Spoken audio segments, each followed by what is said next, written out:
The wax seal bore the crest of the Duke of Ashford, pressed into crimson years before, by hands now cold in the grave. Edward Ashford, the new Duke, barely 24 and still wearing mourning black, broke it with trembling fingers in the lamplight of his father's study. The parchment unfolded like a confession. His eyes moved across the lines once, twice, then a third time as the blood drained from his face. A brother, a legitimate son, born before his parents' marriage, hidden away for 2 decades, and a command, restore him or curse your honor forever. The letter slipped from Edward's hands as the study door creaked open behind him. If you're listening to this story, don't forget to click the like button, subscribe to the channel, and tell me in the comments which part of the world you're listening from. I want to know how far it has traveled. Edward Ashford had never imagined the title would feel so much like a shackle. 6 months had passed since his father's sudden death from apoplexy, and in that half-year, the young Duke had learned that inheriting one of England's most venerable estates meant inheriting its debts, its expectations, and the watchful eyes of every ambitious family in the Regency ton. The sprawling manor of Ashford Park, with its Palladian columns and manicured gardens stretching across Hertfordshire, had been his childhood paradise. Now, it was a maze of responsibilities he navigated alone. The estate managers treated him with barely concealed condescension. "Your father would have decided differently, Your Grace," became the refrain that haunted his days. Edward's youth, his gentle demeanor, his preference for books over hunting, his hesitation to dismiss long-serving tenants who fell behind on rent, marked him as weak in their eyes. Even his mother, the Dowager Duchess, regarded him with a mixture of concern and disappointment from her rooms in the East Wing, where she'd retreated into mourning so deep it bordered on abandonment. "You must marry Edward," she told him during one of their stilted dinners, her voice echoing in the cavernous dining room designed for parties of 50. "The Montrose girl would be suitable. Her father controls half the mills in Lancashire, and Lord Montrose has made his interest quite clear. Clarissa Montrose. Edward had danced with her twice at Lady Pemberton's ball. She was beautiful in the way of porcelain dolls, perfect, cold, and utterly uninterested in anything he said. But marriages in their circle were transactions, not romances, and the Ashford coffers needed the Montrose fortune. His father had left the estate land-rich but cash-poor, a common affliction among old families watching industrialists rise. "I've agreed to nothing," Edward said quietly, though he knew resistance was futile. His cousin, Lord Gerard Ashford, had already begun circulating rumours that Edward lacked the spine for his position. Gerard, 10 years Edward's senior and possessed of the ruthless charm their family was famous for, positioned himself as the estate's unofficial advisor and constant critic. "The boy plays at being Duke," Gerard told anyone who would listen at White's. "Ashford Park needs a man's hand, not a scholar's hesitation." Edward felt the weight of those judgments every day.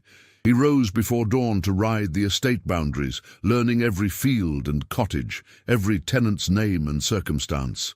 He spent evenings in his father's study, now his study, poring over ledgers and correspondence, searching for solutions to problems that seemed to multiply like weeds. The late Duke had been a commanding presence, decisive and sometimes harsh. Edward knew he was neither, and the comparison haunted him.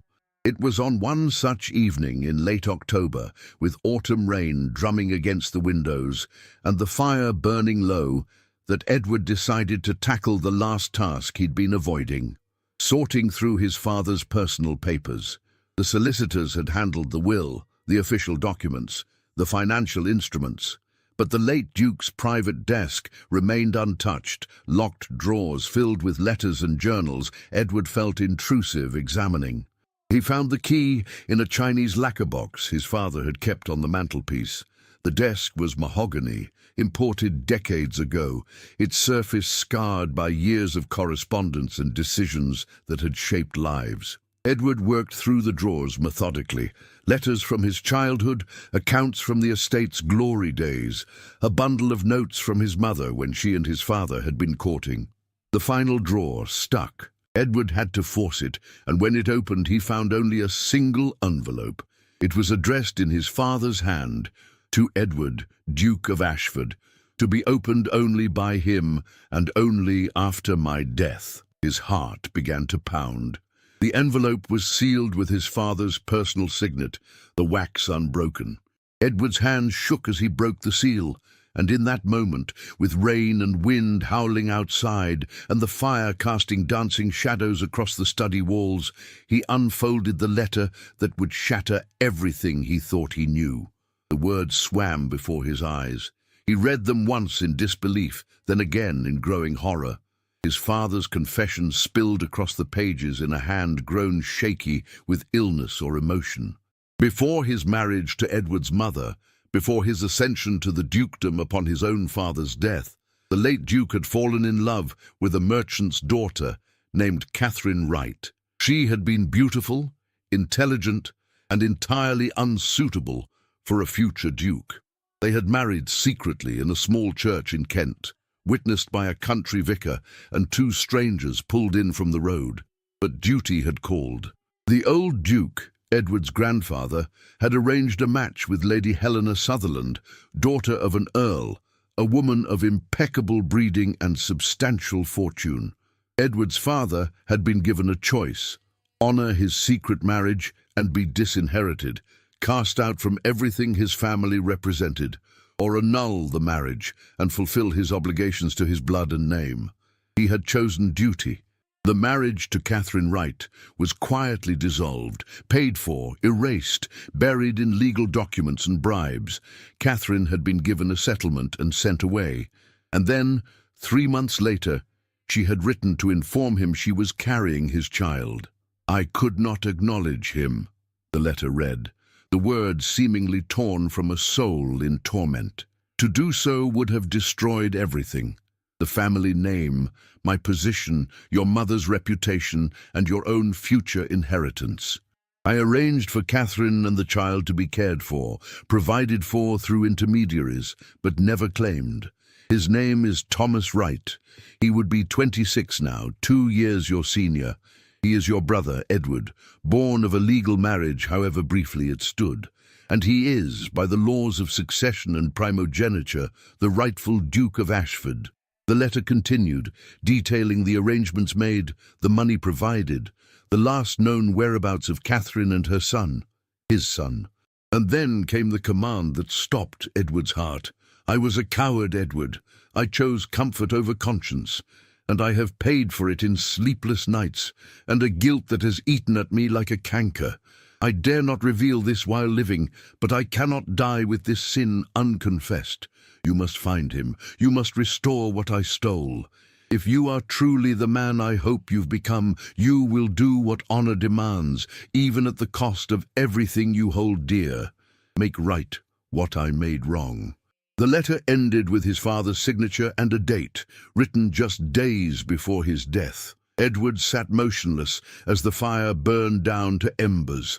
The implications crashed over him in waves. Everything he had inherited, the title, the lands, the responsibilities he'd struggled so hard to master, none of it was rightfully his. He was the second son, elevated by his father's duplicity and cowardice. And somewhere in England lived a man who should be sitting in this study, bearing this title, carrying this burden. The door to the study creaked. Edward's head snapped up. His cousin Gerard stood in the doorway, impeccably dressed even at this late hour, his eyes sharp and curious in the lamplight. "Working late, cousin?" Gerard asked, his tone casual but his gaze fixed on the letter in Edward's hands. "You look as though you've seen a ghost." Edward's fingers tightened on the parchment. Every instinct screamed to hide it, to burn it, to pretend he'd never opened that drawer. But his father's final words echoed in his mind. "Do what honor demands." "Gerard," Edward heard himself say, his voice strange in his own ears, "I need to tell you something." The decision to confide in Gerard proved to be Edward's first mistake, though he would not realize it until much later. That night, with the letter laid bare between them on the study desk, Gerard had read it twice in silence. His expression had remained carefully neutral, But Edward caught the flash of calculation in his cousin's eyes, the look of a chess player who'd just seen the board shift in his favor. "Extraordinary," Gerard had finally said, returning the letter with steady hands. "Your father kept this secret for decades. One must almost admire the discipline, however misguided." He poured them both brandy from the decanter, his movements precise. "But Edward, you understand what acknowledging this would mean? You'd be declaring yourself illegitimate to your own title. The scandal would be nuclear. The family would be torn apart." "The man is my brother," Edward said, the words still foreign on his tongue, "and he's the rightful heir." "Is he?" Gerard leaned back in his chair, swirling the amber liquid. "A marriage annulled before your parents wed. The legal questions alone could tie the courts in knots for years. And this Thomas Wright, what do we know of him? He could be a drunkard, a fool, completely unsuitable to bear the title. Your father had his reasons for secrecy, Edward. Perhaps you should honor those rather than this deathbed dramatics." But Edward had shaken his head, some core of stubbornness, or perhaps integrity, asserting itself. "I need to find him first. Speak with him. Then I'll know what must be done." Gerard had agreed too readily, offering to make discreet inquiries. "These matters require delicacy," he'd said. "Let me handle the investigation. You have the estate to run, the Montrose alliance to secure. No need to draw attention until we understand the full situation." Edward had accepted, grateful to share the burden. It was only later that he would understand how thoroughly he'd been played. 3 weeks passed. Gerard reported that his inquiries were proving difficult.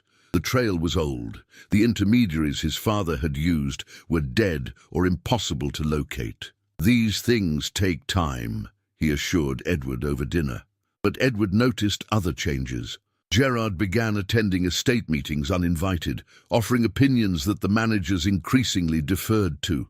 The Dowager Duchess, whom Gerard visited regularly, began making pointed comments about Edward's judgment and temperament.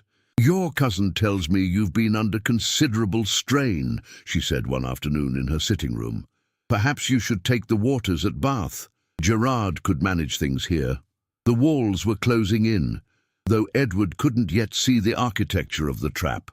He threw himself into the search, conducting his own inquiries through his father's old solicitors, writing to parish churches in Kent, searching for any record of Catherine Wright and her son. The responses came back maddeningly vague or unhelpful.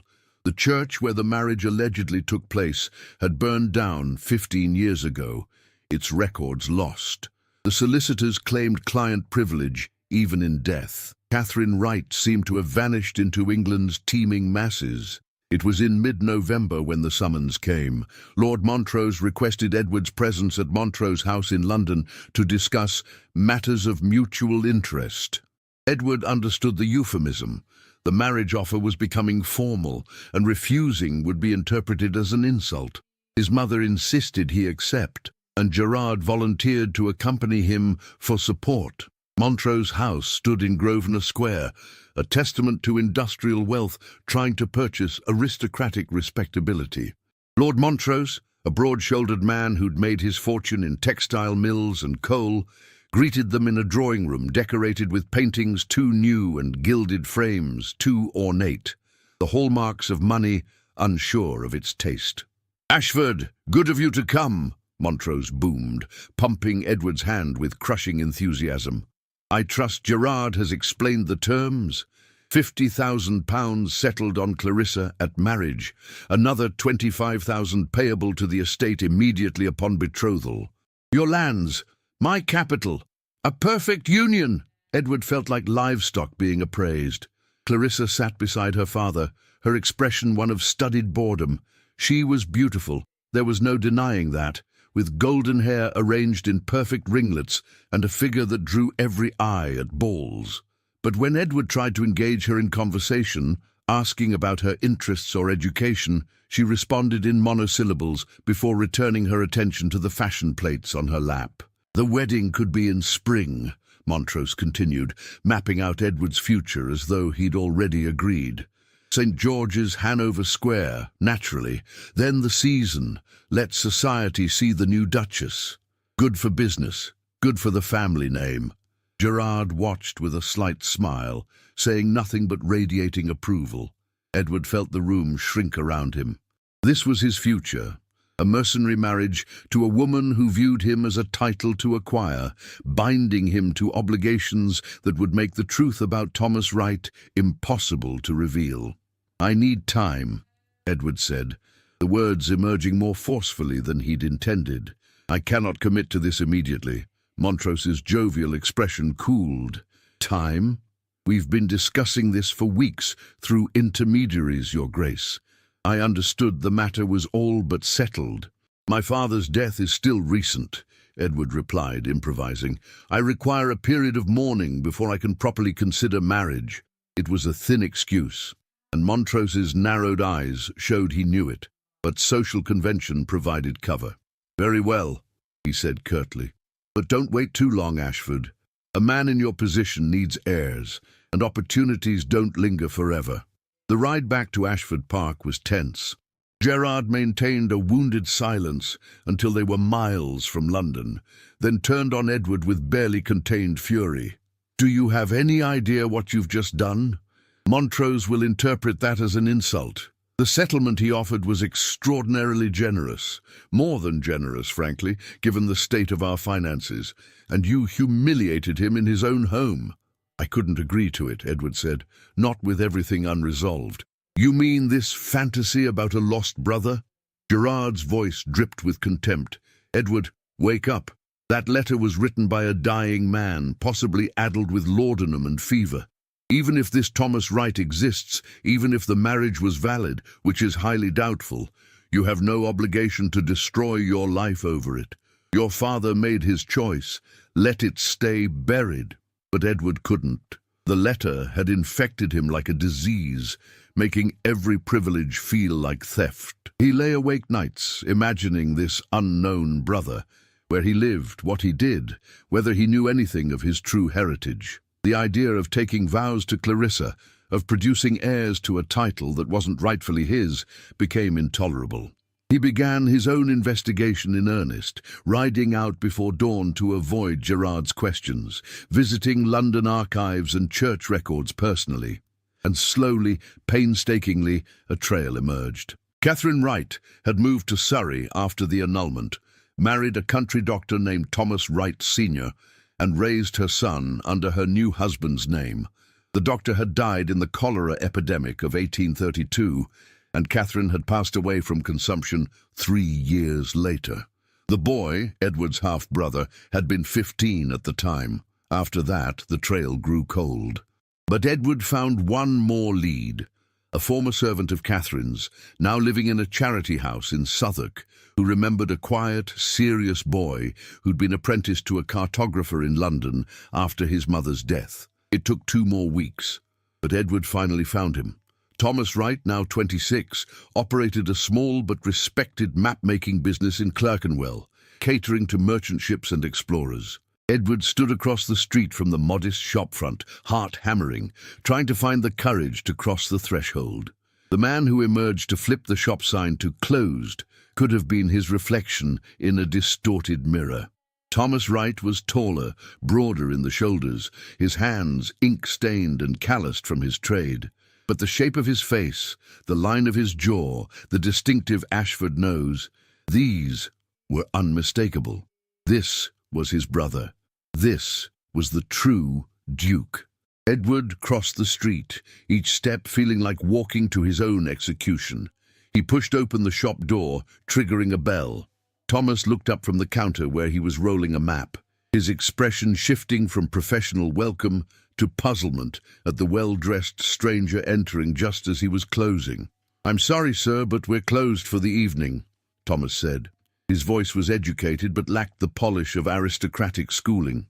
"If you'd care to return tomorrow—" "My name is Edward Ashford," Edward interrupted, and watched recognition dawn, not of him, but of the name itself. Thomas's face went very still. "I believe we need to talk about your mother, Catherine Wright, and the Duke who was once her husband." The colour drained from Thomas's face. His hand gripped the counter's edge as if to steady himself. For a long moment, neither man spoke. Then Thomas walked to the shop door, locked it, and pulled down the shade. When he turned back, his expression was unreadable. "You better tell me everything," he said quietly, "because if you've come here to offer me money to stay silent, you've wasted your time. My mother told me the truth on her deathbed. I know exactly who I am and who you are, and I've spent 11 years deciding what, if anything, to do about it." Edward drew the letter from his coat pocket. "Then you should read this," he said, "because my father, our father, has made that decision for us both." Thomas Wright read the letter 3 times in the lamplight of his modest shop, surrounded by rolled maps and the smell of ink and vellum. Edward watched his brother's face transform with each pass, shock giving way to anger to something more complex that Edward couldn't decipher. When Thomas finally set the letter down, his hands were trembling slightly. "He felt guilty," Thomas said, his voice flat. "How comforting. My mother died in a rented room above an apothecary, coughing blood into rags we couldn't afford to replace, but he felt guilty." The bitterness in those words cut deeper than rage would have. Edward had rehearsed a dozen speeches on the ride to London, but they all crumbled in the face of his brother's pain. "I can't defend what he did," Edward said quietly. "I can only tell you what I intend to do about it." Thomas laughed, a harsh sound without humour. "You intend to restore my rights, hand over Ashford Park and the title with a ribbon and a bow. Forgive me, your grace, but men don't give up dukedoms. They don't wake up and decide to become commoners out of principle." "I'm not my father," Edward said. "I won't be a coward." "No." Thomas leaned against the counter, studying Edward with eyes that were disconcertingly like looking in a mirror. "Then you're a fool. Do you understand what you're proposing? The scandal alone would destroy both of us. Every newspaper in England would feast on this story. The legitimate duke who wasn't, the secret heir emerging from obscurity. Society would tear us apart for entertainment." "The title is yours by right," Edward persisted. "The marriage to your mother predated my parents' union. Under the law—" "The law," Thomas interrupted, pushing off from the counter. "The law is written by men with power to protect men with power. Do you think the House of Lords would simply accept a cartographer from Clerkenwell as the Duke of Ashford? They'd find a way to invalidate the claim, declare the marriage irregular, question my mother's virtue, produce some obscure statute. And even if by some miracle they didn't, what then? I step into a role I've never been trained for, managing an estate I know nothing about, navigating a society that would view me as an imposter." The words struck at Edward's own deepest fears. "I could help you," he offered, "teach you what you'd need to know." Thomas's expression softened slightly, something almost like pity crossing his features. "You seem like a decent man, Edward, genuinely. But this isn't a fairy tale where honor conquers all obstacles. Our father made choices that shaped 2 lives in utterly different directions. I've built something here, modest as it is. I have clients, a reputation, a life I understand. What you're offering is chaos." "What I'm offering is truth," Edward countered. "Don't you want to know the estate, the family history, where you came from?" "I know where I came from," Thomas said quietly. "I came from a woman who loved a man who abandoned her, who raised me with stories of a father who was kind and brilliant and trapped by duty. She made excuses for him until the day she died, and I swore I'd never be like her, never let aristocratic promises mean more than reality." He picked up the letter, held it between them. "This is a dead man's guilt, Edward. It doesn't obligate either of us." Edward felt the ground shifting beneath him. He'd expected anger, demands, perhaps threats.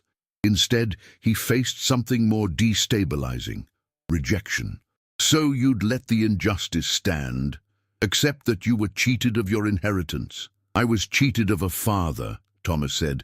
"The inheritance is just property, and property has ruined more lives than it's blessed in my experience." He moved to the window, looking out at the darkening street. "Go back to Ashford Park, your grace. Marry your heiress, produce your heirs. Let this letter be what our father intended, a confession to ease his conscience in death, not a curse to poison your life." "I can't," Edward said. surprised by the conviction in his voice. "I've tried these past weeks to convince myself that keeping the secret was acceptable. But every time I sign a document as Duke, every time someone addresses me by the title, I feel like a thief. I can't build a life on that foundation." Thomas turned back to him, and for the first time, Edward saw genuine curiosity in his brother's expression. "Why do you care so much? You've been raised to this. It's not your fault our father lied." "Because it's wrong," Edward said simply, "and because I think you deserve to make the choice yourself, knowing the truth. Not what our father decided, not what I decide, but what you choose, with full knowledge of what's owed to you." They stood in silence, these two men bound by blood, but separated by every circumstance of birth and breeding. Finally, Thomas sighed. "I need time. This isn't a decision I can make in an evening, no matter how dramatic the revelation." He held out the letter. "May I keep this?" Edward nodded. "There's something else you should know. My cousin, Gerard, knows about the letter. I confided in him, and I believe he may be using the information against me." Thomas's eyes sharpened. "Using it how?" "Positioning himself as the estate's real power while I'm distracted, possibly sabotaging my search for you. If I were to step aside, Gerard would be next in line for the title. He has considerably more motivation than you to see this buried." "Wonderful," Thomas said dryly. "A cousin with ambitions. This gets better and better." He ran a hand through his hair, a gesture so like Edward's own nervous habit that it was startling. "Go home, Edward. Give me a week to think. I'll send word to Ashford Park. And for God's sake, don't tell anyone else about me. If your cousin is as ambitious as you suggest, the fewer people who know, the safer we both are." Edward wanted to argue, to press for immediate resolution, but he recognized the wisdom in waiting. He dropped a title and an estate in his brother's lap. The least he could do was give him time to process it. "1 week," he agreed. "But Thomas, thank you for listening, for not dismissing this outright." Thomas's expression remained guarded. "Don't thank me yet. You may wish I'd slammed the door in your face before this is done." The ride back to Hertfordshire felt longer than the journey to London. Edward's mind spun with possibilities and dangers. Thomas was right about the scandal, about the legal complexities, about society's likely reaction. But he was also, Edward realized, remarkably perceptive. He'd sized up the situation with the analytical precision of someone accustomed to charting courses through uncharted waters. Edward arrived at Ashford Park near midnight to find the house ablaze with lights and a cluster of carriages in the drive. His stomach sank. Something had happened in his absence, and judging by the scale of activity, it was significant. His butler, Simmons, met him in the entrance hall with barely concealed distress. "Your Grace, thank God you've returned. Lord Montrose is here, and Lady Clarissa and Edward." Gerard appeared at the top of the stairs, his expression a masterful blend of concern and reproach. "Where have you been? Lord Montrose has been waiting for hours. There's been a development." Edward climbed the stairs slowly, dread building with each step. The drawing room was packed with people, Montrose red-faced and angry, Clarissa looking pleased with herself, his mother pale and tight-lipped, and half a dozen society figures whose presence suggested this was more performance than private meeting. "Ashford," Montrose said the moment Edward entered, "I've come to demand an explanation. My daughter's reputation has been compromised by your inexplicable behavior, and I require satisfaction." "Compromised?" Edward stared at Clarissa, who met his gaze with a small, triumphant smile. "How?" "Your cousin has informed me," Montrose continued, "that you've been conducting secret investigations in London, meeting with questionable individuals in unsavoury neighbourhoods. Lady Pemberton saw you in Clerkenwell, of all places, entering a shop with covered windows. The implications are absurd," Edward interrupted, but his heart was racing. This was Gerard's move. Twist his search for Thomas into something scandalous, force his hand. "I was conducting private business, nothing that reflects on anyone's reputation." "Private business in Clerkenwell?" Lady Pemberton, a notorious gossip, spoke up from her chair. "Really, Your Grace, we're not children. If you have an attachment elsewhere, you owe Lord Montrose the courtesy of saying so plainly." The trap snapped shut around him.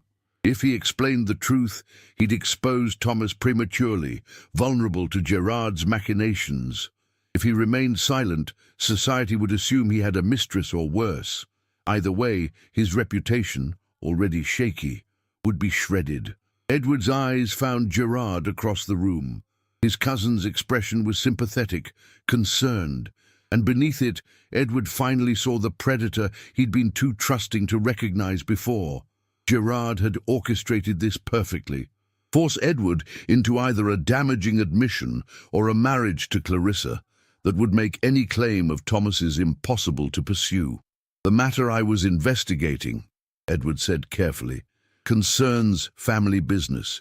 Private family business that I'm not at liberty to discuss in present company." "Not good enough," Montrose said flatly. "Your evasiveness has exposed my daughter to speculation and gossip. The only way to silence the rumors is an immediate betrothal announcement. Otherwise, I'll be forced to conclude you're trifling with her affections and respond accordingly." It was a threat, barely disguised.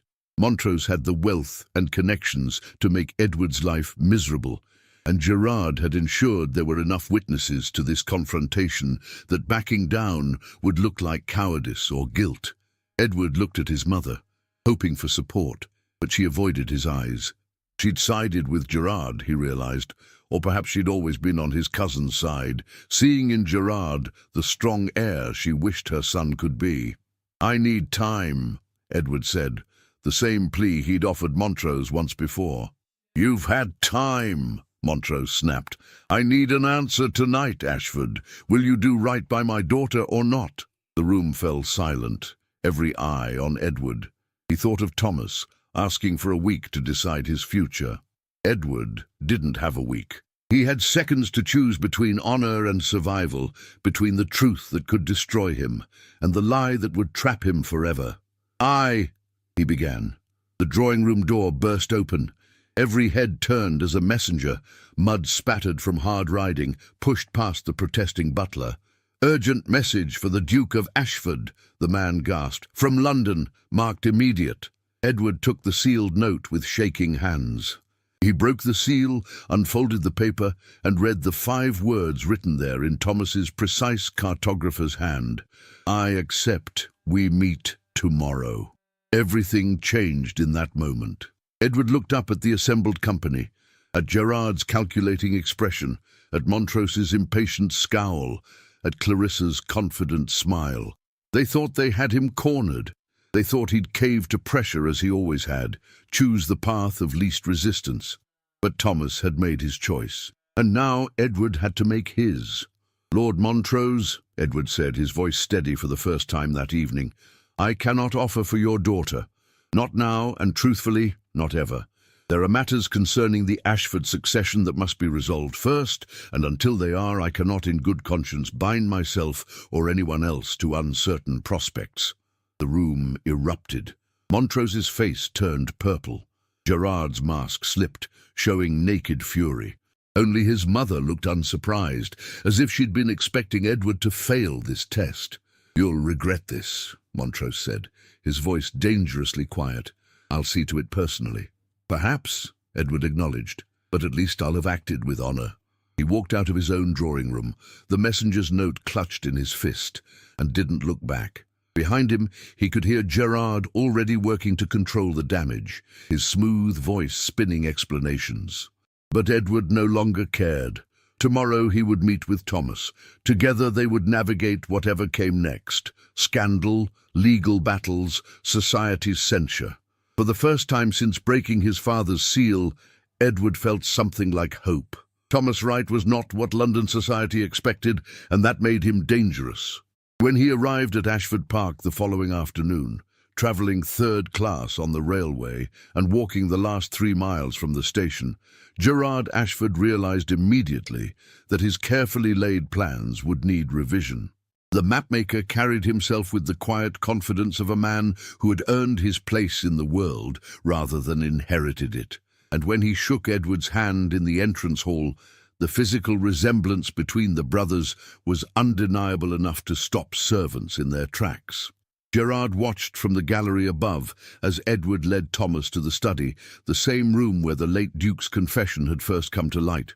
He needed to hear what they planned, to understand the full scope of the threat. Gerard had spent 32 years as the heir presumptive after Edward, 3 steps from a dukedom he'd been groomed to assume. He'd borrowed heavily against those expectations, made promises to powerful men, based on future influence. If this common-born bastard, no, even worse, if this legitimate elder son, displaced them both, Gerard would be left with nothing but debts and humiliation. He descended the stairs with purpose, knocked once on the study door, and entered without waiting for permission. "Gerard," Edward said, his tone cold, "this is a private conversation." "Not anymore." Gerard closed the door behind him. "If you're discussing the succession of Ashford, I have every right to be present, third in line after all. Or would be, if the line were legitimate." He turned his attention to Thomas, assessing him like a potential buyer examining livestock. "So you're the skeleton from the late Duke's closet. I must say, you wear it well. And you must be the ambitious cousin," Thomas replied evenly. "Edward warned me about you." Gerard smiled without warmth. "I prefer realistic to ambitious. Unlike our idealistic young Duke here, I understand how the world actually works." He poured himself brandy uninvited, settling into a chair. "So let's speak plainly, Mr. Wright. What's your price?" "Gerard," Edward started, but Thomas held up a hand. "Let him talk," Thomas said. "I'm curious what he thinks I want." "Money, obviously," Gerard said. "Every man has a price, and you'd be a fool not to capitalize on this situation. The question is simply how much? £10,000? 20? Enough to expand your little shop into a proper business, set yourself up comfortably. In exchange, you sign a document disclaiming any interest in the title. We destroy that inconvenient letter, and everyone moves forward with the status quo intact." Except that the status quo is built on a lie," Thomas observed. "All great families are built on lies," Gerard countered. "The trick is knowing which ones to maintain and which to discard. This one should stay buried. Edward inherits, produces heirs with a suitable wife. Not Montrose's daughter, clearly, but someone, and the Ashford line continues unblemished. You get compensated for your discretion. I continue advising the estate, and we all avoid a scandal that would entertain the gossips for years while destroying 3 lives." Edward looked appalled.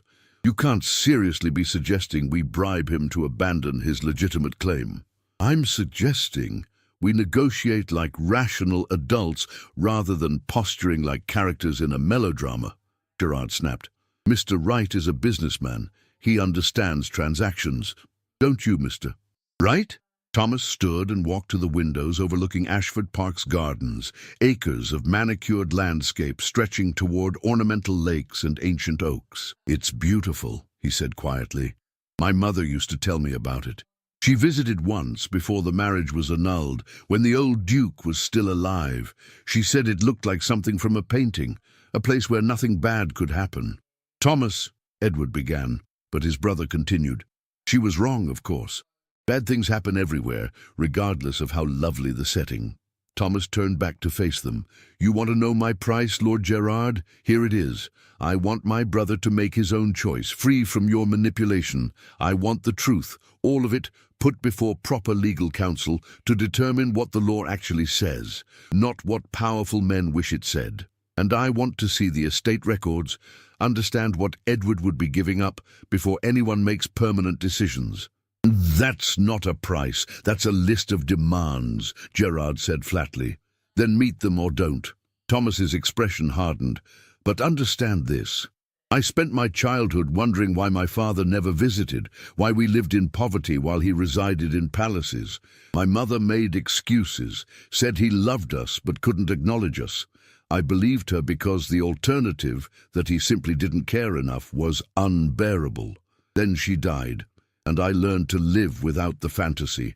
I built a life that doesn't require aristocratic validation. So if you think you can buy my silence or intimidate me into disappearing, you've misjudged badly. I don't need Ashford Park, but if there's a legal case that it belongs to me, I won't be cheated of it through backroom deals and bribery. The study fell silent. Gerard's face had gone dangerously still, the affable mask completely dropped. You're making a serious mistake, Mr. Wright. The law is a weapon the powerful wield against the weak. If you pursue this claim, I'll ensure every resource of this family goes toward crushing it. We'll drag your mother's name through the courts, question her virtue, suggest the marriage was invalid for a dozen obscure technical reasons. We'll paint you as an opportunistic fraud, exploiting a dead man's confusion. And we'll win, because we have centuries of precedent and infinite resources on our side. Gerard, enough! Edward stepped between them. Get out, now! This is my family too, Gerard said, not moving. I won't stand by while you hand our legacy to a stranger based on one letter from a guilt-ridden old man. He's not a stranger, he's our brother, Edward said. And unlike you, he's not grasping at what isn't his. If anything, I'm the one who what? Who deserves to lose everything because of misplaced nobility? Gerard laughed harshly. Wake up, Edward. You've been Duke for 6 months, and already the estate is suffering. The tenants see your weakness, the managers ignore your orders, and your peers view you as a temporary embarrassment. Now you want to add illegitimacy to incompetence. The Lords will never accept right, which means the title will pass to me, something I'm starting to think might be best for everyone. The threat hung in the air, naked and undeniable. Gerard wasn't just protecting his position, he was positioning himself to seize it entirely. If Edward's legitimacy was questioned and Thomas's claim failed, Gerard would be the last man standing. Get out, Edward repeated, his voice low and final. You're no longer welcome in this house. Gerard stood slowly, adjusting his cuffs with deliberate calm. You'll regret this decision, cousin. Both of you. He looked at Thomas. Enjoy your tour of the estate, Mr. Wright. Memorize it well. It's the closest you'll ever get to owning it. He left, closing the door with exaggerated care, leaving the two brothers alone. Edward sagged against the desk. I'm sorry. I didn't realize how far he'd fallen into protecting his interests, Thomas finished. Don't apologize for him. At least he's honest about his motives. He came to stand beside Edward, looking at the portrait of their father above the fireplace, the late Duke in his prime, painted 20 years ago, looking every inch the aristocratic ideal. Do I look like him? Edward studied the painting, then his brother, around the eyes, the set of the jaw. But you look more like yourself than him, if that makes sense. More than I wish I did, Thomas admitted. I spent years resenting him, then more years trying not to care. Now I'm standing in his house, contemplating becoming him, and I don't know what I feel. He turned to Edward. Your cousin was right about one thing. I am a businessman, so let me be blunt. I don't want to be Duke. The life, the responsibilities, the artifice of it all, it's not who I am. But I also won't let your family erase my mother's memory or pretend I don't exist to preserve convenient lies. Then what do you want? Edward asked. Not what Gerard offered, not what I'm proposing. What would make this right for you? Thomas thought for a long moment. Recognition, he finally said. Not the title necessarily, but acknowledgement. I want the record to show that Catherine Wright was legally married to the Duke of Ashford, that she wasn't his mistress or a youthful mistake, but his legitimate wife. And I want the estate to understand what happened. Not a scandal to be whispered about, but the truth, stated plainly. My mother deserves that much. And the title? Edward pressed. If the law says it's yours, then we'll deal with that when we know, Thomas said. But Edward, I've watched you these past 2 days. You're a good man, maybe too good for the role you've inherited. But you're learning, and you care about doing right. If the law gives us options, choices beyond all or nothing, I'd rather find a solution where you keep Ashford and I keep my dignity. Is that possible? Edward felt something loosen in his chest. I don't know, but I'd like to try. Will you stay? Not as a claimant or a threat, but as my brother. Help me understand what our father did, what we've both inherited. Thomas hesitated, then nodded. A week. I'll stay a week. Learn about the estate, meet with solicitors. Then I need to return to London. I have a business to run, clients depending on me. But yes, I'll stay. Fair warning, though. If Gerard is representative of your social circle, I'm going to be terrible at aristocratic politeness. Edward laughed, surprising himself. Good. I could use some honest company. Over the following days, Thomas Wright became a fixture at Ashford Park, and his presence transformed the estate's atmosphere. The servants, initially scandalized, found themselves charmed by the Duke's previously unknown brother, who asked their names, inquired about their work, and treated them like people rather than furniture.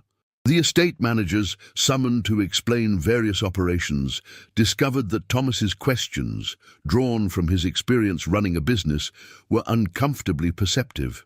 You're hemorrhaging money on these leases, Thomas said, reviewing the agricultural contracts. The terms are too favorable to the tenants, and there's no escalation clause for good years. It's generous, but it's also unsustainable. My father believed in protecting his tenants, Edward said defensively. There's protecting and there's enabling dependency, Thomas countered. These families could pay fair rents and still thrive.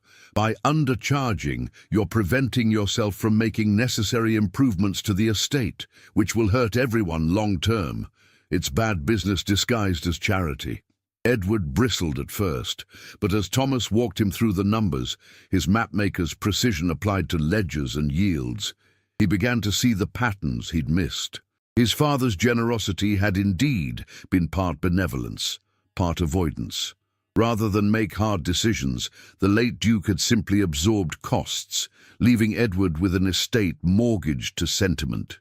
You'd make a better Duke than I would, Edward said one evening as they reviewed documents in the study. Thomas shook his head. I'd make a terrible Duke. I lack the patience for protocol and the stomach for the social games your cousin plays. But I'd make a decent steward or land agent if such a thing were possible for an illegitimate brother. He paused. Or legitimate elder son whose claim is inconvenient. The terminology gets confusing. We need the legal opinion, Edward said. I've sent for Sir Reginald Hawthorne. He's supposed to be the finest solicitor in London for inheritance law. Sir Reginald arrived 3 days later, a wizened man of 70 with shrewd eyes and a reputation for integrity. Edward and Thomas laid out the entire situation, the letter, the dates, the annulment, everything. Sir Reginald listened without interruption, occasionally making notes, his expression inscrutable. Remarkable, he said when they finished, and remarkably complicated. The central question is whether the annulment of the marriage to Catherine Wright was legally sound. If it was not, if the marriage was valid at the time of Thomas's birth, then he is indeed the legitimate eldest son and rightful heir. However, he held up a warning finger. The annulment was processed through ecclesiastical courts, which had jurisdiction over marriage at the time. Challenging it now, 26 years later, would be extraordinary. The courts are deeply reluctant to overturn settled matters, especially when significant property interests are involved. So Thomas's claim would fail? Edward asked. I didn't say that, Sir Reginald corrected. I said it would be difficult. The marriage was valid when contracted. The annulment's grounds would need examination. Was it based on coercion, misrepresentation? What? And there's the question of the late Duke's acknowledgement in the letter. That's powerful evidence of his own belief in Thomas's legitimacy. But would the Lords accept it? Thomas interjected. Be honest, Sir Reginald. Would Parliament seat a mapmaker from Clerkenwell as the Duke of Ashford? The old solicitor smiled thinly. Ah, now that's the political question underneath the legal one. Truthfully, it would be a battle. Precedent is mixed. There have been cases of disputed successions resolved in favor of elder sons, even when irregularities existed, but there have also been cases where the lords chose pragmatism over strict legal right, particularly when the claimant lacked aristocratic training. So we could fight for years and still lose, Thomas said, or win and find the victory hollow, Sir Reginald agreed. The legal community would be divided, the lords suspicious, society scandalized. You'd be the controversial duke, Edward the dispossessed brother, and Gerard, if I understand correctly, lurking in the wings, hoping you destroy each other. He set down his notes. May I offer an alternative path? Both brothers leaned forward. Please, Edward said. Legitimization without displacement, Sir Reginald said. Thomas is acknowledged as the late Duke's legitimate son, not bastardized, not erased, but recognized. We publicly document the marriage to Catherine Wright, validate his birth, but argue that the annulment, however questionable, created a legal circumstance where Edward's claim took precedence through his mother's subsequent marriage. It's not perfect legally, but it's defensible. And it could be structured as a family agreement rather than a lawsuit, which would minimize scandal. That still leaves Thomas with nothing, Edward protested. Not nothing, Sir Reginald said. Under such an arrangement, Thomas would be legally recognized as Lord Thomas Ashford, son of the Duke. He'd have family standing, potentially a seat in Commons if he chose it, and Edward could settle property on him. A smaller estate, an income, whatever they agreed was fair compensation. Thomas sat back, processing. I'd be acknowledged but subordinated, legitimized but not restored. Yes, Sir Reginald confirmed. It's a compromise. Edward keeps Ashford, but with the burden of supporting his brother and publicly recognizing the family's past wrong.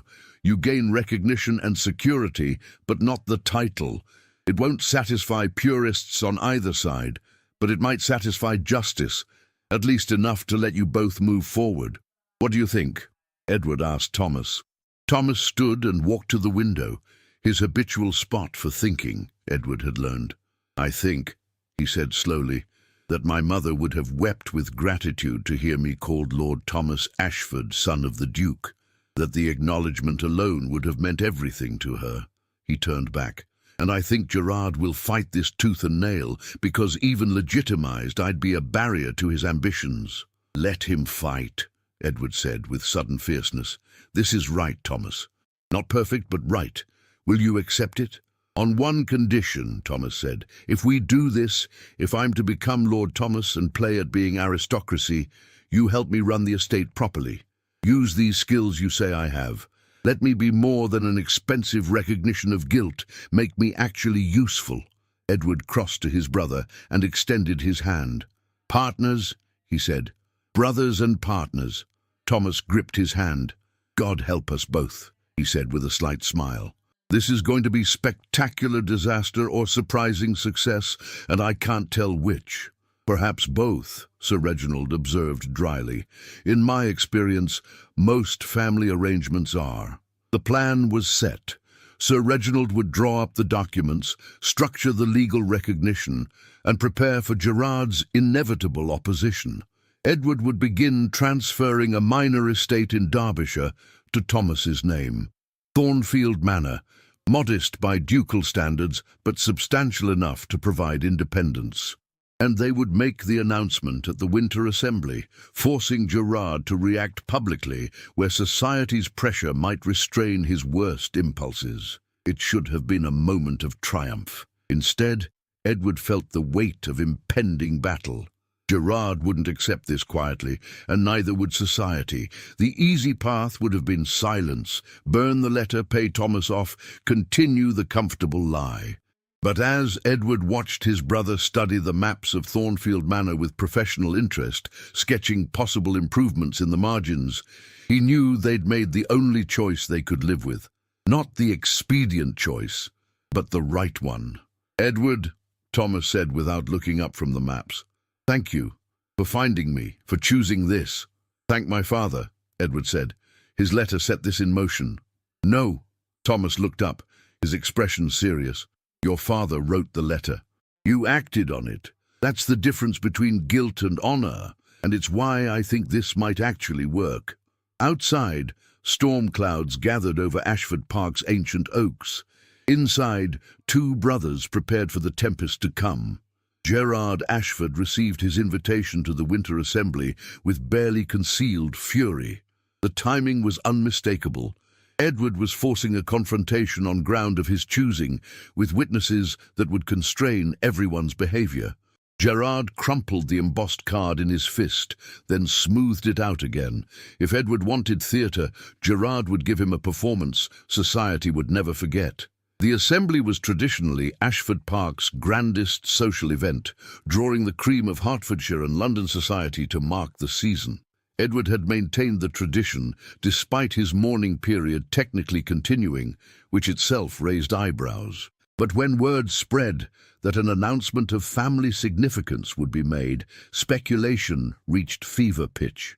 Was the young Duke finally betrothing himself? Had he resolved the mysterious scandal that had cost him the Montrose alliance? Carriages began arriving at dusk on a frigid December evening. The manor blazed with light from every window, the great hall decorated with holly and evergreen boughs, the ballroom prepared for dancing. Edward stood in the receiving line beside his mother, the Dowager Duchess, her expression glacial. She had opposed this entire scheme, calling it theatrical foolishness, but Edward had overridden her objections. Tonight, Thomas would be introduced to society, and the truth, or a carefully edited version, would emerge. Thomas himself was somewhere in the East Wing, being dressed by Edward's valet in formal attire, borrowed and altered to fit his broader frame. He'd protested the entire proceeding, arguing that simply filing legal documents would suffice, but Sir Reginald had been firm. Society required ritual. Without a public acknowledgement, rumours would fester. The assembly provided a controlled environment where the family's narrative could be established before gossip filled the vacuum with something worse. Gerard arrived fashionably late, accompanied by Lord and Lady Pemberton, the latter still avidly interested in any scandal involving the Duke. He bowed to Edward with exaggerated courtesy, his smile sharp enough to cut. "Cousin, what a delightful surprise, this sudden urge for entertainment. I'd heard you'd become quite the recluse." "Family is never a reclusion, Gerard," Edward replied evenly. "You'll understand shortly." Gerard's eyes narrowed, but he moved into the ballroom before pressing further. Edward watched him work the room. A word here, a meaningful pause there, laying groundwork for something. Whatever Gerard planned, it would come tonight. Sir Reginald had warned that Gerard might try to preempt their announcement with his own narrative, possibly even challenge Edward's competence publicly to trigger a family review of the succession. At 9 o'clock, with the assembly in full swing and society's attention focused on the ballroom, Edward mounted the musicians' platform and called for silence. The music ceased. 300 faces turned toward him, curious, judging, eager for whatever entertainment the awkward young Duke would provide. "Ladies and gentlemen," Edward began, his voice steadier than he felt, "thank you for joining the Ashford family tonight. As many of you know, this has been a year of profound change and difficulty. My father's death left many matters unresolved." He paused, letting the implications settle. "Chief among them was a private family matter that honor compels me to address publicly." Murmurs rippled through the crowd. Gerard shifted position, preparing to interrupt if needed. But Edward pressed on. "Before his death, my father left a letter revealing a truth he had concealed for 26 years. Prior to his marriage to my mother, before he inherited the dukedom, my father contracted a legal marriage to a woman named Catherine Wright. That marriage was subsequently annulled, but not before a son was born. That son is my brother, legitimate in birth and blood, and it is time he was recognized as such." The murmurs exploded into shocked conversation. Edward raised his hand for silence. "I know this is highly irregular, but justice delayed is not justice denied, and my brother deserves acknowledgement. I present to you Thomas Wright, son of the late Duke of Ashford, and my elder brother." The ballroom doors opened. Thomas entered, looking profoundly uncomfortable in formal evening dress, but carrying himself with quiet dignity. The physical resemblance to Edward was striking enough that even skeptics paused. Thomas crossed the ballroom floor, that long walk through society's gauntlet, and mounted the platform beside Edward. "Good evening," Thomas said simply, his voice lacking aristocratic polish but carrying sincerity. "I'm aware this is unexpected and possibly unwelcome to some. I have no intention of disrupting the social order or claiming what I wasn't raised to. I appear tonight simply to be seen and acknowledged, to restore my mother's honor and accept whatever place the family offers. I hope, in time, to earn your respect as I have earned my living, through honest work and decent conduct." It was a good speech, Sir Reginald's influence evident in its structure. But Gerard chose that moment to strike. "How touching!" Gerard called from the ballroom floor, his voice dripping with false sympathy. "A bastard with aspirations. Tell me, Mr. Wright, or should we say Lord Thomas, now that Edward's knighted you with pretensions, what exactly do you do for a living?" "I'm a cartographer," Thomas replied without embarrassment. "I make maps for merchant vessels and explorers." "Maps?" Gerard laughed, and several sycophants echoed him. "How wonderfully common! And we're to believe that a man who draws pictures for sailors is the legitimate son of a duke." He turned to address the assembly. "Ladies and gentlemen, we're witnessing either extraordinary generosity or extraordinary gullibility. Our dear Duke Edward, in his innocence, has been taken in by a clever fraud. This brother produces a convenient letter, claims a marriage no one can verify." "The marriage is verified," Edward interrupted coldly. "Sir Reginald Hawthorne has examined all documentation and confirmed its validity." "Sir Reginald is an old man whose reputation rests on discretion, not scrutiny," Gerard countered. "Of course he'll support whatever story brings him fees. But consider the timing, cousin. You're young, unmarried, recently humiliated by the Montrose affair. Along comes a sympathetic figure who resembles you enough to be plausible, spins a tale of noble birth denied, and you, desperate for family, for connection, embrace him without question. It's touching, really, also dangerously naive." Thomas's jaw tightened, but Edward stepped forward. "You're suggesting I'm incapable of verifying my own brother's identity? That I'd make this announcement on whim?"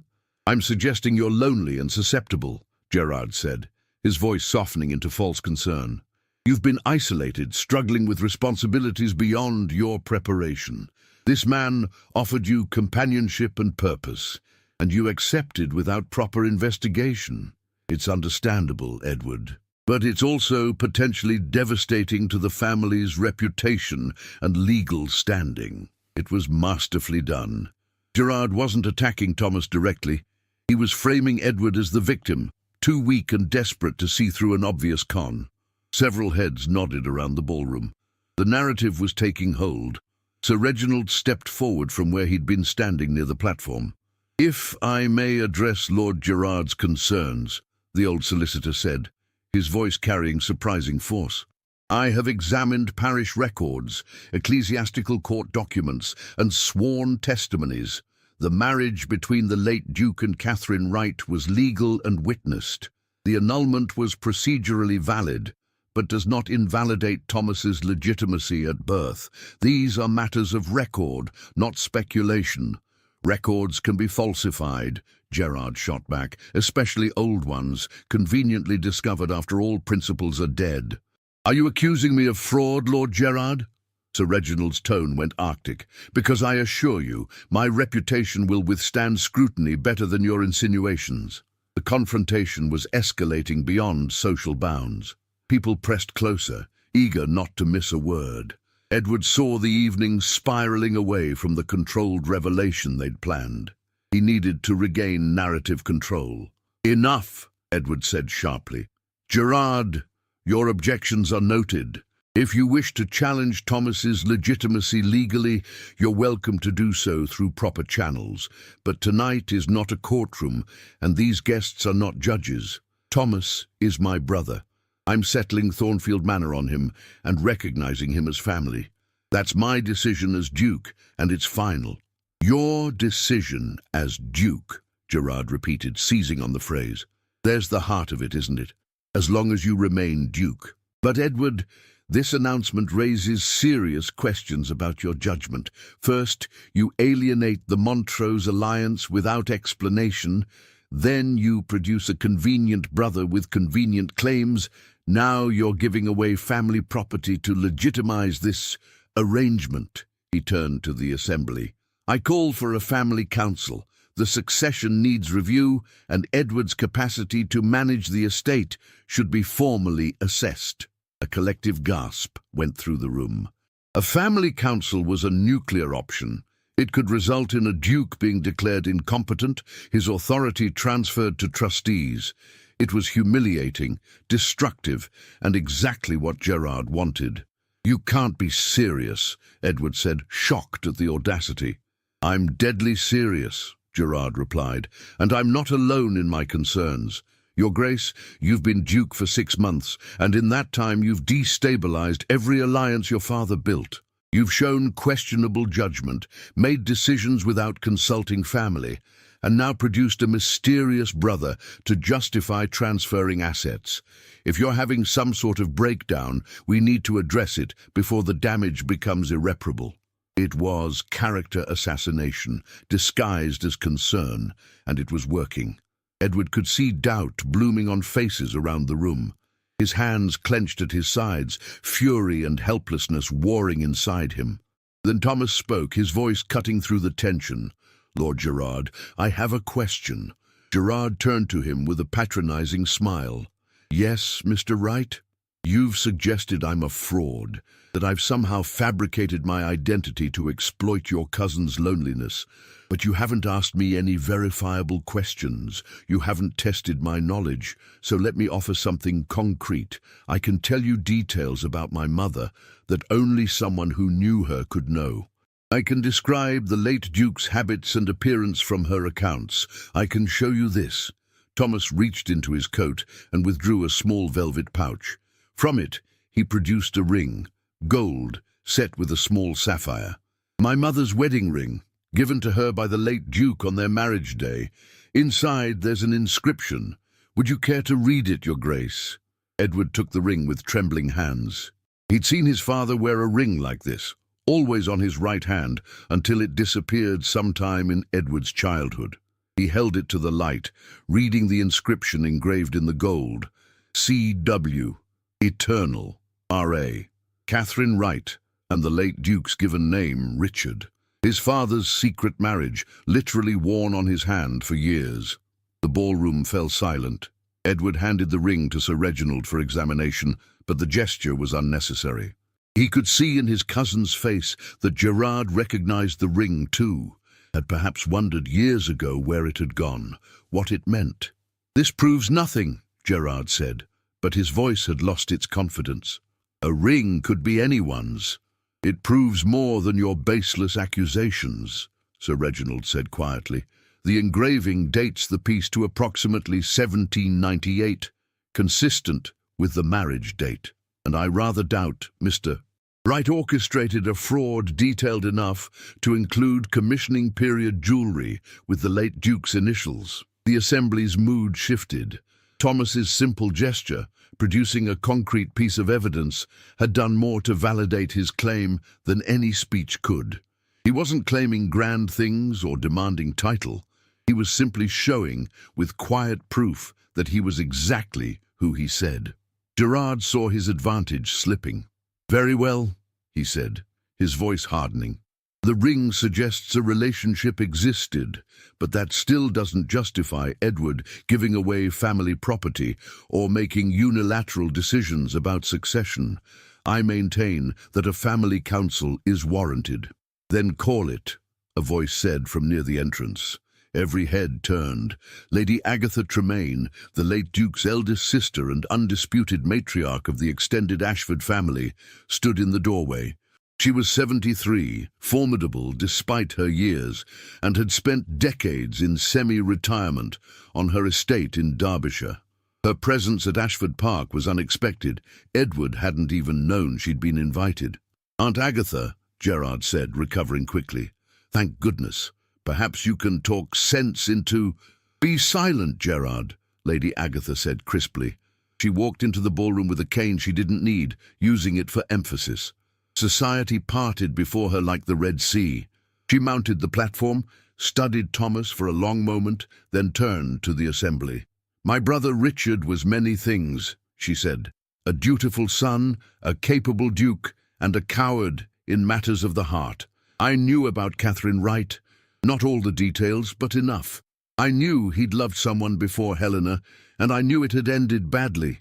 I'd suspected there might be a child, but Richard never spoke of it, and I respected his silence. She looked at Thomas. You have his eyes.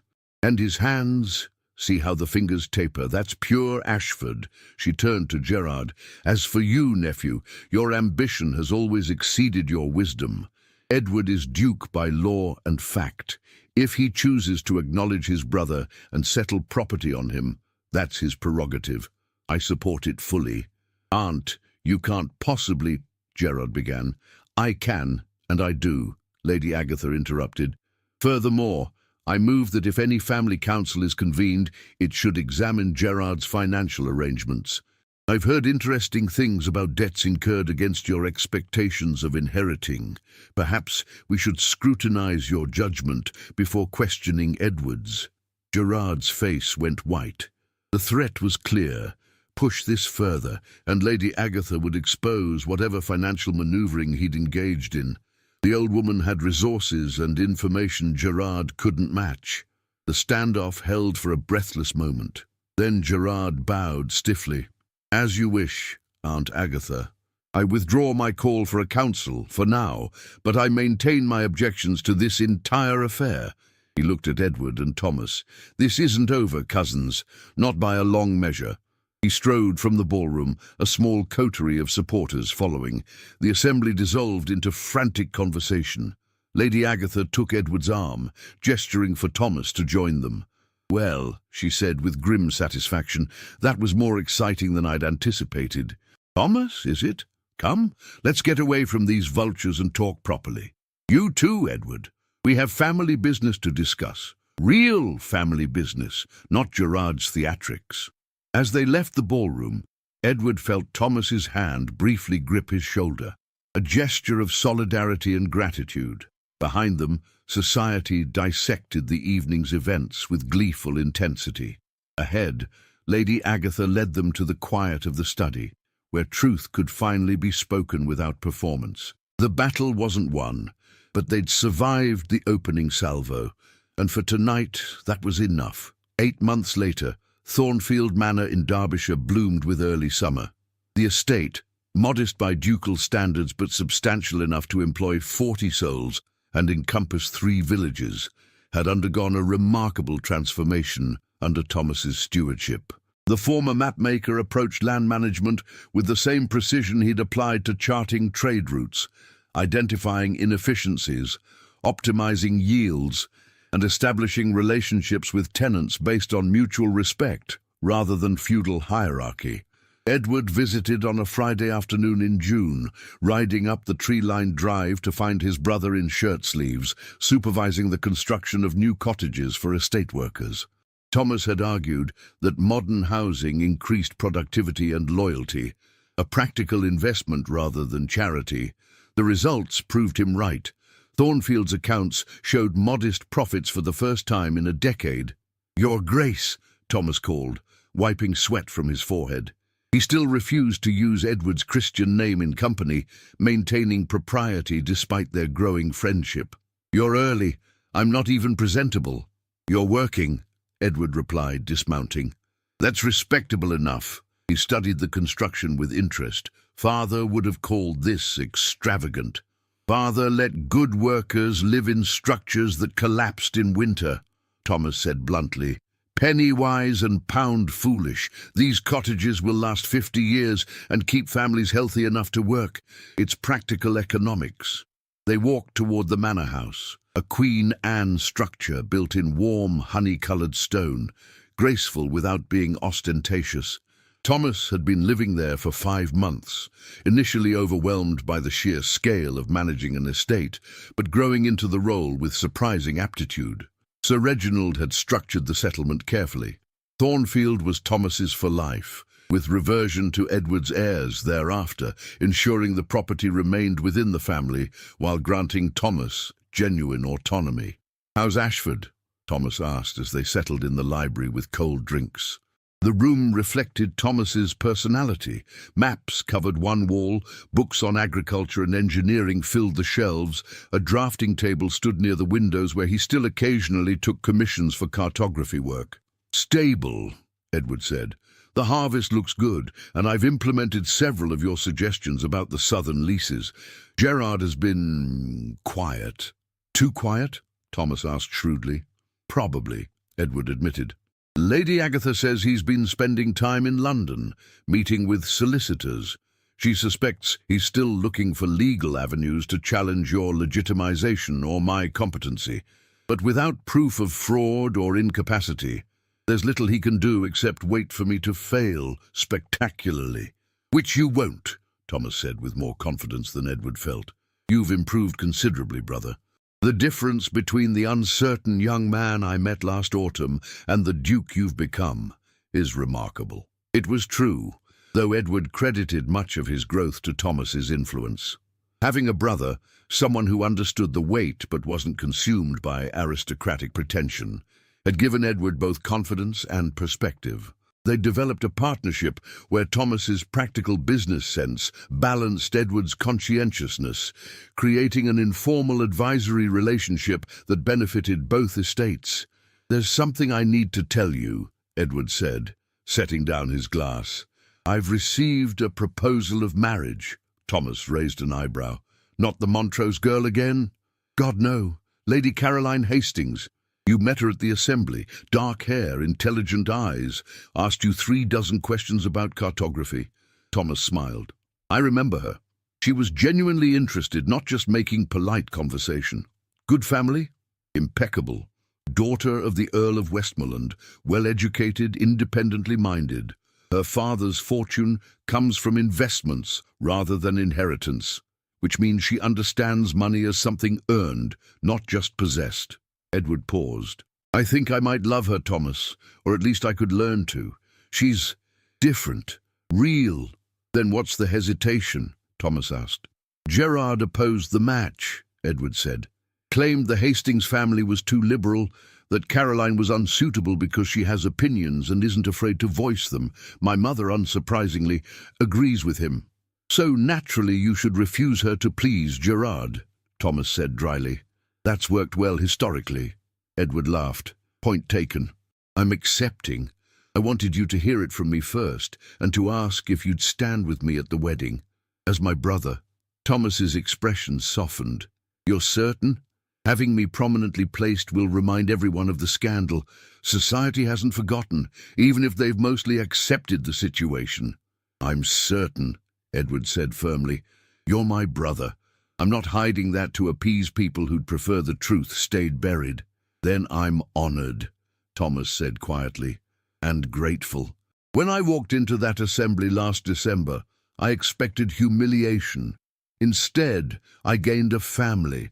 That's worth more than any title." They sat in companionable silence, broken by a knock at the library door. Mrs. Brennan, Thornfield's housekeeper, entered with a calling card on a silver tray. "Lord Thomas, you have a visitor, a Miss Sarah Fletcher from the village. She says it's regarding the school proposal." Thomas's face lit up with interest. "Show her to the drawing room, Mrs. Brennan." "I'll be there directly." He turned to Edward. "Sarah Fletcher is a vicar's daughter, remarkably intelligent, passionate about education reform. She's been trying to establish a proper school in the village. Not just Sunday lessons, but real education for children who'd otherwise go straight into fieldwork. I've been helping with the planning." "Helping?" Edward asked with a knowing smile. "Is that what we're calling it?" Thomas flushed slightly. "She's a colleague in a civic project. Don't make it into something it isn't. Brother, I've seen you command estate managers and negotiate with grain merchants without a hint of colour in your cheeks. But mention Miss Fletcher, and you turn pink as a rose. It's charming, really. I'm not discussing this, Thomas said with dignity, standing. Stay for dinner. I'd value your opinion on her school proposal. It's ambitious but sound.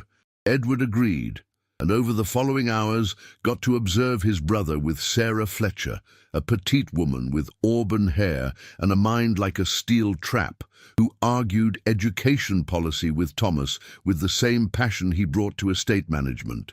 The affection between them was evident in every exchanged glance and unconscious smile, though both maintained proper formality in Edward's presence. "She's lovely," Edward said later after Miss Fletcher had departed with Thomas's promise to review her cost proposals. "And clearly brilliant." "She is," Thomas agreed. "She's also entirely unsuitable for me by society's standards. Vicar's daughter, no fortune, no connections. If I court her, it will be interpreted as proof that I don't belong in this world, that I'm still fundamentally common, despite the title." "Do you care?" Edward asked. Thomas thought for a moment. 6 months ago, I would have said no. But now, with Thornfield thriving and people depending on me, I wonder if pursuing a personal happiness might damage everything we've built. Gerard would use it as ammunition, claim I'm not truly reformed aristocracy, but just a pretender playing at nobility. "Gerard will find ammunition regardless," Edward said. "The question is whether you'll let his ambitions dictate your life. I spent months doing that, and it nearly destroyed me." "How did you break free?" Thomas asked. "I found something more important than his approval," Edward said simply. "You, the truth, my own integrity, and now Caroline. When you have something worth fighting for, other people's opinions lose their power." Thomas stared into the empty fireplace. "My mother used to say that love was the only aristocracy that mattered, that our father was noble, not because of his title, but because he'd loved her, however briefly. I used to think it was just her way of coping with abandonment, but maybe she understood something I'm only beginning to learn, which is that being legitimate, truly legitimate, not just legally, means living authentically," Thomas said. "I spent years resenting what I'd been denied, but the title, the property, even the recognition, none of it matters as much as being able to choose my own life honestly. If I let society's expectations trap me into loneliness, I'm just repeating our father's mistake in a different key." Edward gripped his brother's shoulder. "Then don't repeat it. Court Miss Fletcher. If she makes you happy, and you her, the rest is just noise." 3 months later, in September, Ashford Park hosted 2 weddings in succession.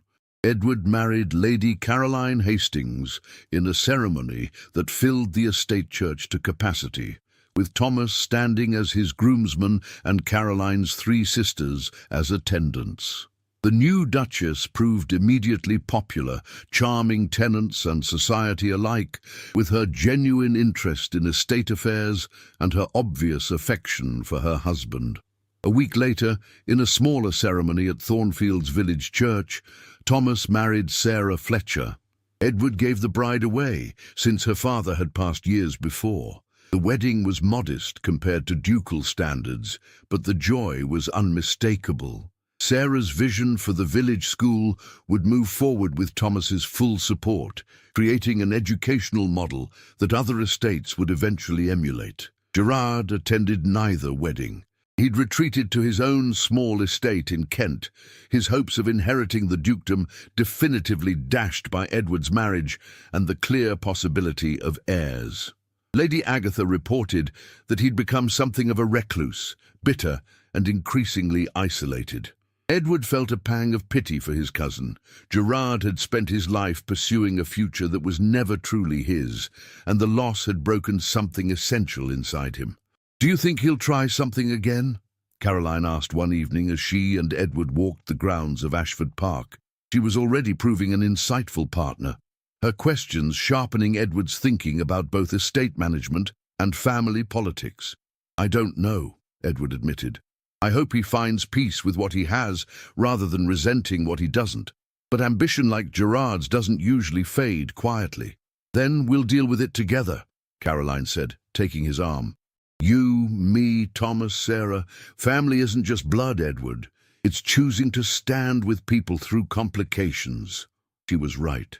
The family Edward had built, or rather rebuilt, from the ruins of his father's secrets, was stronger for being chosen rather than merely inherited. Thomas had become not just a brother, but a true partner, managing Thornfield with skill while advising on Ashford's affairs. Sarah brought education reform and social conscience to their efforts. Caroline provided the political sophistication and emotional intelligence Edward had always lacked. A year after the assembly, where Thomas had first been revealed, Edward stood in his study reading correspondence. One letter bore Thomas's seal, a report on Thornfield's harvest yields, and a note about Sarah's school successfully opening, enrolling 40 children, including tenants' daughters as well as sons. Another letter came from Lady Agatha, reporting that Gerard had finally sold his Kent estate and moved to America, seeking a fresh start where his name wasn't synonymous with failed ambition. Is that regret? Caroline asked, reading over his shoulder. Relief mostly, Edward said, and sadness. Gerard could have been an asset to the family if he'd chosen differently. Instead, his hunger for what wasn't his consumed him.